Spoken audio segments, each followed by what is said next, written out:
It's recording. So I'm just going to hang up on my other one so we don't have lead meeting on that one. All right, so we're going to record. We're live now. So, all right, well, welcome, Shawna and Danielle. Thanks for joining me on this call.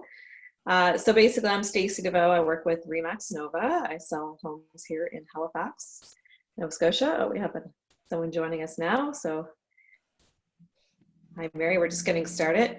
And we have Shawna Snair, who's a mortgage broker here in Halifax with Premier. And Danielle MacLean is a lawyer with DCL Law. And she does a big focus on real estate and wills and estates. So we're going to just chat about, life has changed a bit. Obviously we're here meeting online.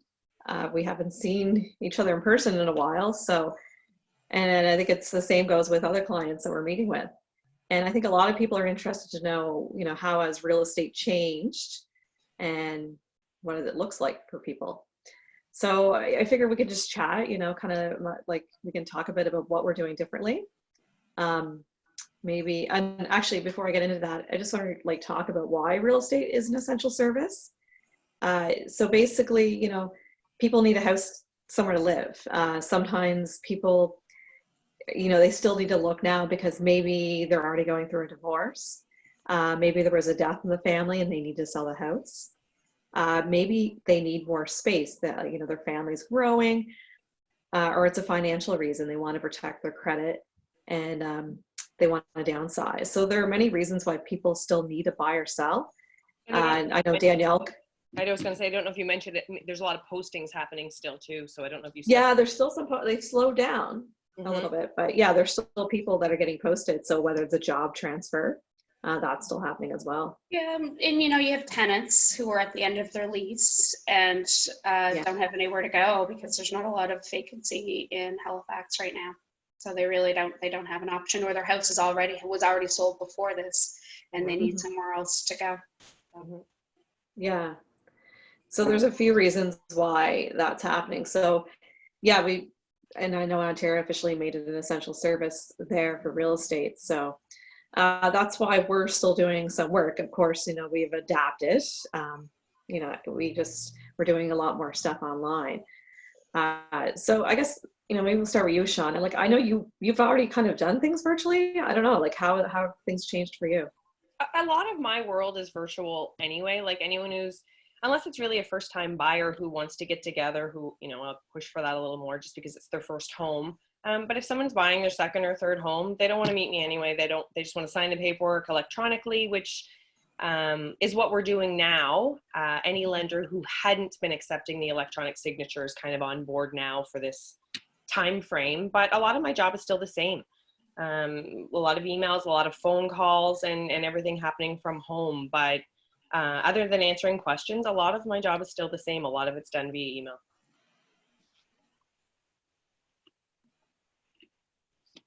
Okay. And what about you, Danielle? Have things changed? My world's very different. Lawyers are old school, so we're in person, paper, up until about a week after the state of emergency was declared.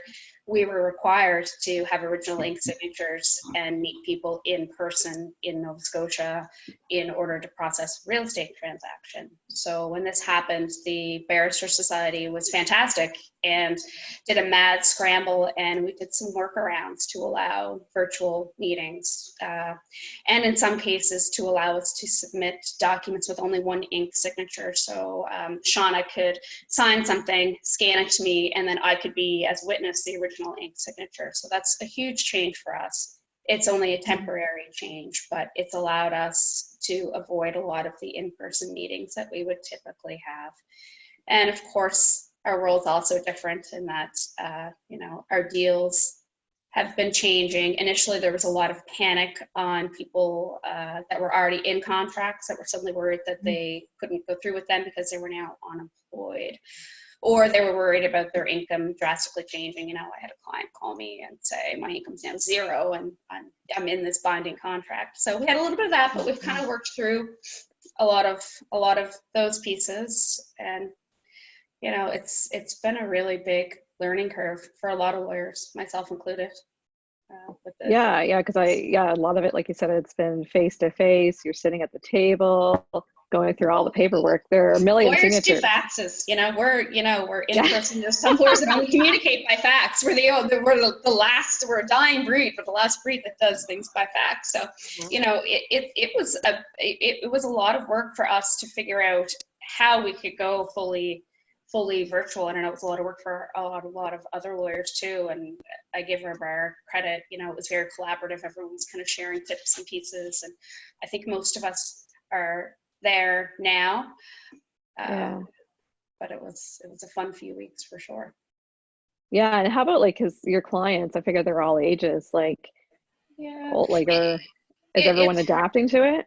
It's harder for older clients, and we can still see people in person so long as we follow our social distancing rules. So, 15 years ago, I invested in a 10-foot boardroom table, and I'm exceptionally grateful because we have a process where somebody comes in, puts their ID in a bin, goes right to the back of the boardroom table. Everything's already set up for them, tabbed. There's a new pen, everything's Lysol, and I can stand, 10 or 12 feet away, walk them through the documents, and then, basically have no contact. And sometimes you still have to do that. And there's some circumstances where I want to do that because I'm not comfortable doing something virtually, sometimes with estate planning and title transfers between family, those sorts of things. It's really kind of situation specific. And, I've had a few clients that don't have internet. So, that's not going to work for them.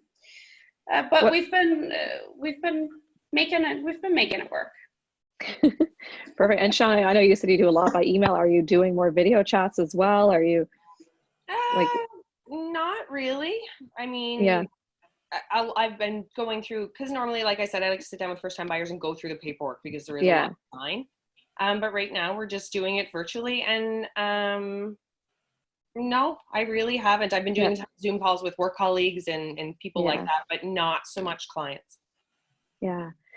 Yeah, and I guess just to touch a bit on real estate, how it's changed. I've used Zoom a bit, just anyone that's coming from out of province. I've often sat down and had a consultation with them to talk about the home buying process. So now it just means I'm doing it with people here. So we're doing a lot of meetings that way. Everything can be signed electronically. I haven't used a fax and I don't know how long. So it was funny. I was going through my old files and I saw my old fax sheets and anyways, those are days. And a lot of our contracts, they're all online. Even our office actually just switched to a system, we're going paperless. So I guess that makes it easier as well for the office. So that, years ago, I remember you get an offer, you'd have to maybe you're at home. So you get dressed, you get ready, you go jump in your car, you drive over to the house. And then of course those clients then have to get ready. Well, we haven't had to do that in a while. So that's the good thing, that the technology was already there, but we're definitely using it more. So that, and when it comes to selling, that's different too, because I'm talking with a couple past clients this afternoon, and I got them to send me videos of their house so I can see, what it looks like today. We're going to talk about the evaluation and everything on Zoom, go over any paperwork, even a staging consultation will be done online, either with photos of space so that they can make recommendations. So we're doing it that way. When it does come to showings, we're pushing everyone to go for virtual showing first. So videos, photography, that's very important right now. Floor plans, anything for people to decide. So where a seller maybe they've gotten 12 viewings or more before, now they're only getting 3 or 5. So they're getting less showings because the people going in the door are serious. And of course we have procedures there to make sure everything is safe as possible for when people are entering the home. So Stacey, are you finding that there's offers being written sight unseen more than before, or? I've heard of people doing a whole deals virtually. I think a lot of it, people still want to touch and feel, it's a tangible thing. It's a space, it's a big investment, right? So a lot of people still want to get into a home. I'm seeing some sellers not allowing viewings until an offer is in place. Of course, it's conditional. I don't know if you've seen that, Danielle, on your end. I've seen a few of that, conditional on them viewing on or before a certain date and being satisfied. I've had one that the whole thing was done virtually and sight unseen, but okay. And how old was the home? It was an old home. It needed a lot of work anyway, so I don't Okay, think they were particularly worried about it. Yeah. Yeah. Okay, because that's what I always found. Like, I've done, obviously, new construction is easy. And in the past, for clients who lived outside of province, I've done video tours. But at the end, they always came down and looked at their short list, right? So I'm seeing more new construction deals than anything else, more new versus used. And I'm thinking that's probably because people that are in their houses don't want people coming through and they're not listing. So I am seeing more new home construction and later closing dates. Everything now that's coming in is, the end of June, mid-July. Or super quick right away. Right. Yeah. No in between anymore. That's what I have. Well, right away. Well, I find the right away, Shawna, do you find people are doing it because they want to make sure that there's no changes in the? I think so. Like, I've finance, gotten last week, every deal I got, I think there was 4 last week. They're all closing before the 22nd of May, and that was the late one. Yeah. We've been seeing the same thing, and I think it is because they're in a panic and they're worried things are going to get locked down even further, and they won't be able to get movers and money and all that sort of stuff. But it's tough to have those tight timelines right now because everything seems to be taking a little bit longer because everybody's trying to do things virtually. The banks and the lenders are a little bit slower, and if there's any issues with the property, it can take a lot longer to fix it. Court systems slowed down a little bit. So if you've got, something that has to be probated, so if someone's passed away, you're trying to get it out of the estate, that's a little bit slower. So we've had a few now where we've had to kind of say, okay, we'll do our best, but we're going to have to kind of put the brakes on a little bit because we can't control all these other factors. Yeah. And you'd find that if the seller had to do any work, like you just said, trying to get any tradespeople in, like oil tanks and that sort of stuff, because and as you know, insurance, it's important to insurance if the oil tank has to be replaced. We've had a few times now where that's come up where it's had to be done on or before closing, and it was a quick close and they simply couldn't get anybody there to do it. And then insurance has an issue and you're trying to kind of piece some stuff together. What I've been seeing a lot of realtors do is they're kind of building in holdback clauses now too, so we're not fighting over those kinds of things on closing. So you have to paint. If you don't paint, the holdback is going to be X. If you can't get it done by this date, then this is what will happen, because it's so hard to get trades, or you're having situations where somebody's quarantined.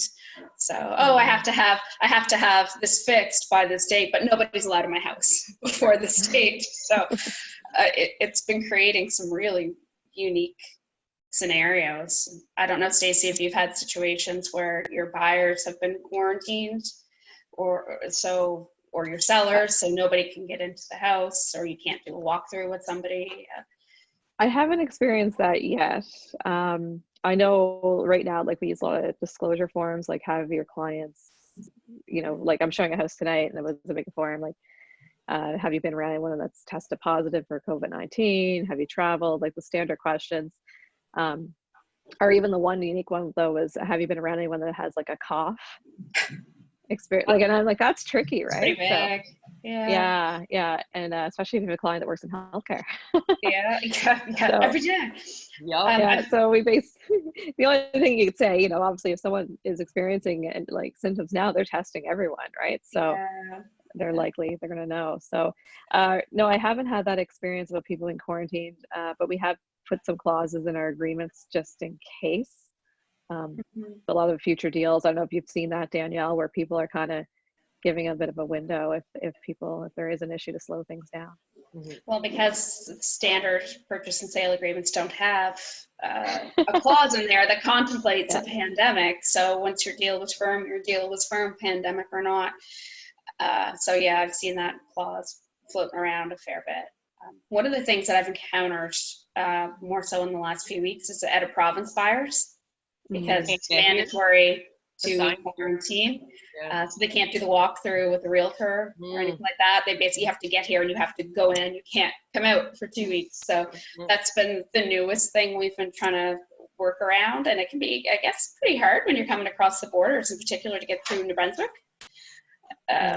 So we've been trying to kind of give people some paperwork so they can show that they actually are buying and they're entitled to come through to Nova Scotia. So that's been the newest thing that's been coming up.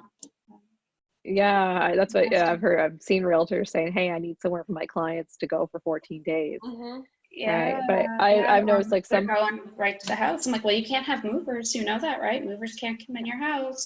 Can't do the walkthrough with the realtor. You can't do this, and you can't go buy milk. You've got to figure all this stuff out in advance. So yeah, not easy. that makes it interesting. So what about, like, I guess going forward, I'm just curious, we're like, a lot of people are probably, actually, I'll step back there 1 second. Shawna, I wanted to ask about, because I hear a lot of people ask about, is deferring their mortgages. Great question. There's obviously been a lot of articles and comments. I've seen it on Facebook. I've seen it on social media about people's opinions. So I'm not really going to get into that, but I really think that it allows the people who need that opportunity for the break to get one. So do I think that it's for everyone? Absolutely not. If you can still afford your mortgage payment, why would you defer it? Why would you pay extra interest? But if it's going to put you in a bad spot where once we come out of this, you're going to be so far behind that you can't catch up, then I think that opportunity is perfect for those people in that situation. Like, I would jump at it. So I think it's specific to situations. It's an awesome option if required. And Shawna, for new mortgages, so if somebody enters into a mortgage like today, can they still defer for the most part? Or I would say it would be lender specific. Like, I don't know. I don't know who would attempt to do that if they're just closing, but at the same time, I don't know how a lender says no. You know what I mean? Yeah. I don't think that they'd have to approve it, but I don't know that I would recommend that someone get a mortgage and look to defer the payments 4 days later, but I'm sure it's happening. Well, I mean, because people were already in contracts, so they're forced to close, and now their income is significantly reduced. And I know people that have done it, and it's been very strict. Once they got through, it's obviously calmed down a little bit now, but once people could finally get through, it's been very easy. The questions that are asked are relatively nothing. My sister called and they asked her 2 questions. How long do you want it done? And call back if you want it longer. Like, it was, easy. And just to step back, so that you're still got to pay the interest. So how does that work? Like, I honestly can't exactly break it down for you because everybody's going to do it a little different. But essentially what's happening is deferring your payment to the end of the mortgage. So you will incur extra interest, but it's going to depend on how many months. It's going to depend on how long you live in that home. I can't answer specifically what it would be for anyone, but you're going to more interest if you defer your payment. Compound interest typically too, right? Like interest on interest, basically. Yeah. Okay. So it could be good for some. So obviously, if it's going to help you get ahead, the next few months. If you have a $900,000 mortgage and you're deferring it, your interest is going to be huge. If you have a $200,000 mortgage and you defer your payment for 2 months, what's the real impact? Okay. All right. So I guess, and the other question, I'll just leave it on you, Shawna, because I get this question a lot. Like, where do you see interest rates going? Great question. Like everyone says, I'd be rich if I had that crystal ball. I know. I know.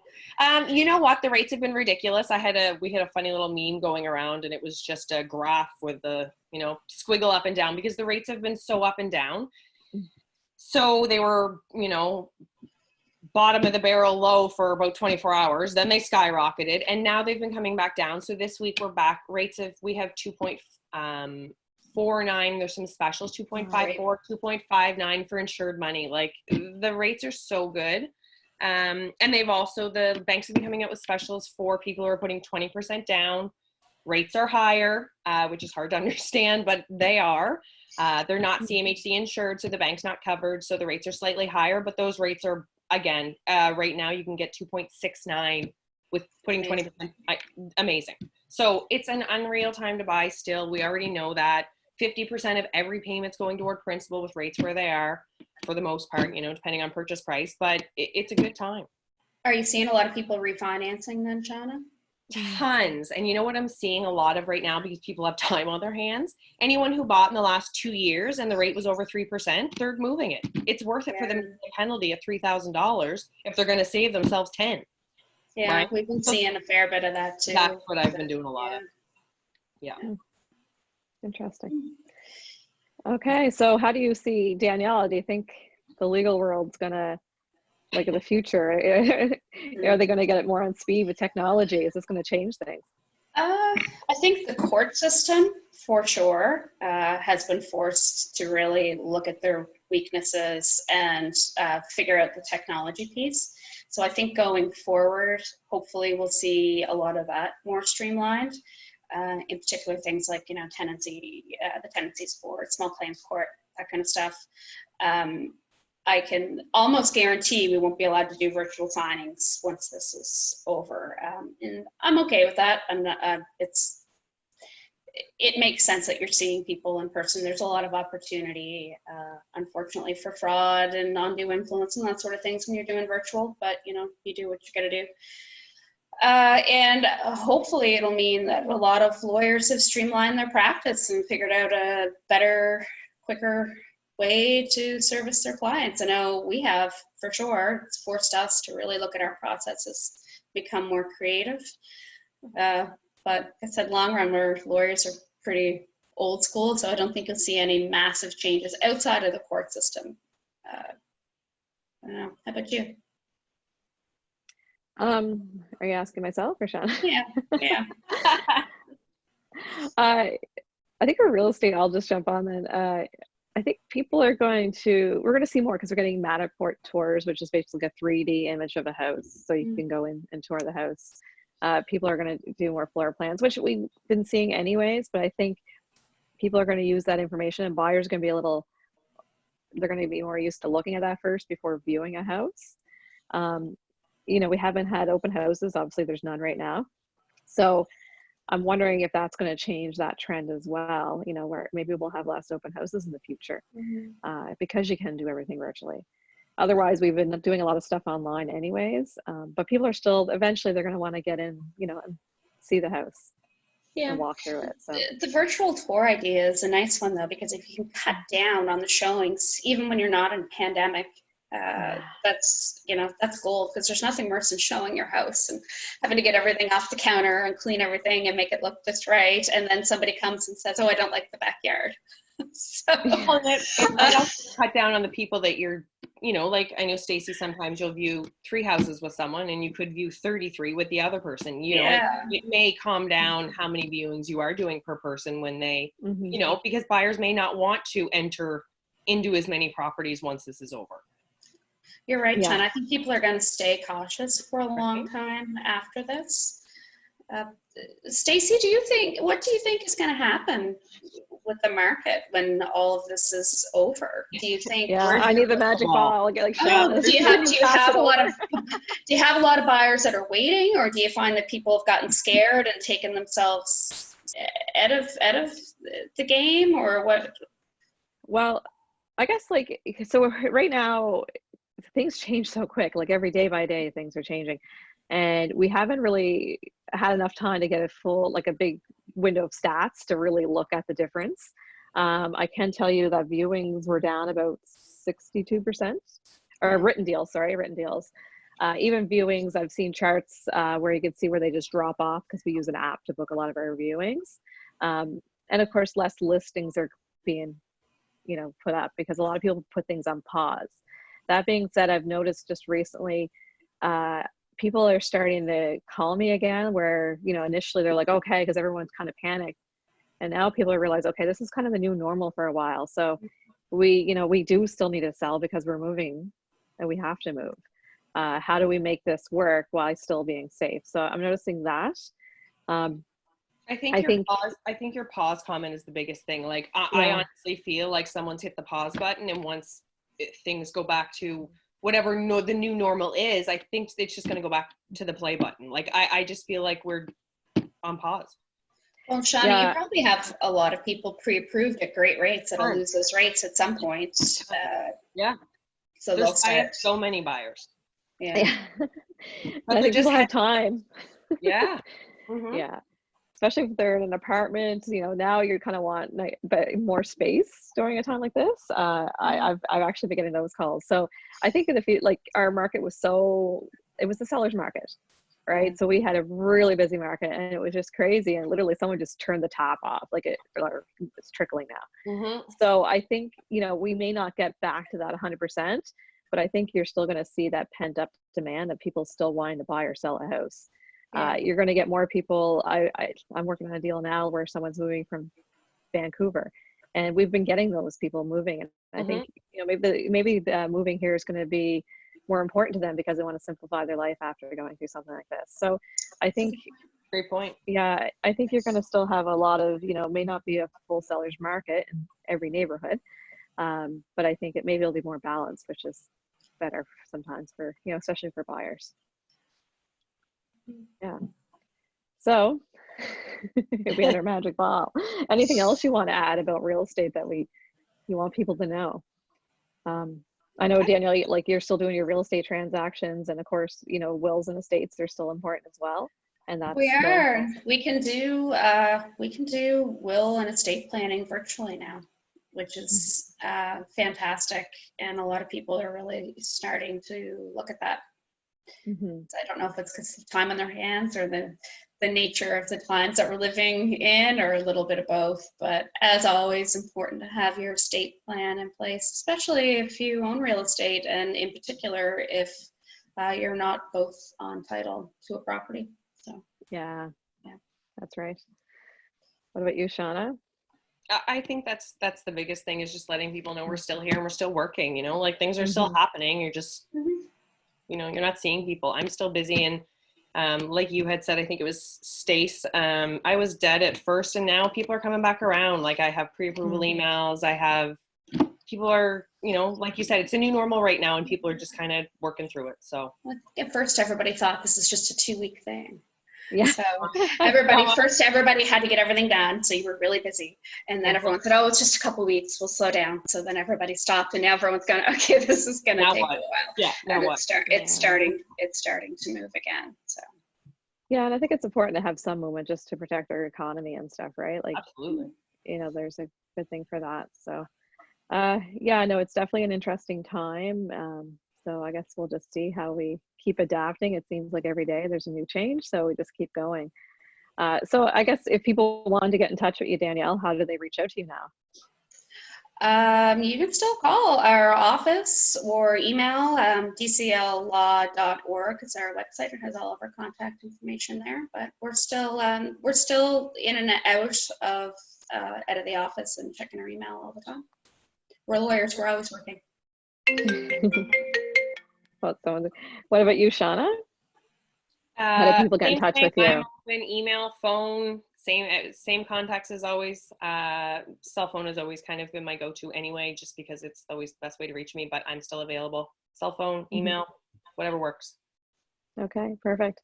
Yeah, the same goes for me. I'm just email, cell phone. That's usually what I work by as well already, because we're, often still working from home or the office. So if someone does want to chat, I guess we're all available. If anyone had questions and want to chat more about real estate, definitely reach out. Okay. Anything else you want to add before we end the chat? No, I think that's everything. Yeah, it's still happening. It just looks a little bit different, but I think all three of us can make sure that everything still happens safely, and stay safe, everybody. Yeah, that's right. So yeah, we just want to make sure that we're doing the best to make sure everyone's safe, and at the same time, find a house or sell a house. So thank you very much for tuning in, and thank you, Danielle and Shawna, for doing this with me. Great to kind of see you. Yeah. All right. Hope to see you in person real soon. Okay. Take care. All right. Okay. Thanks. Okay, bye.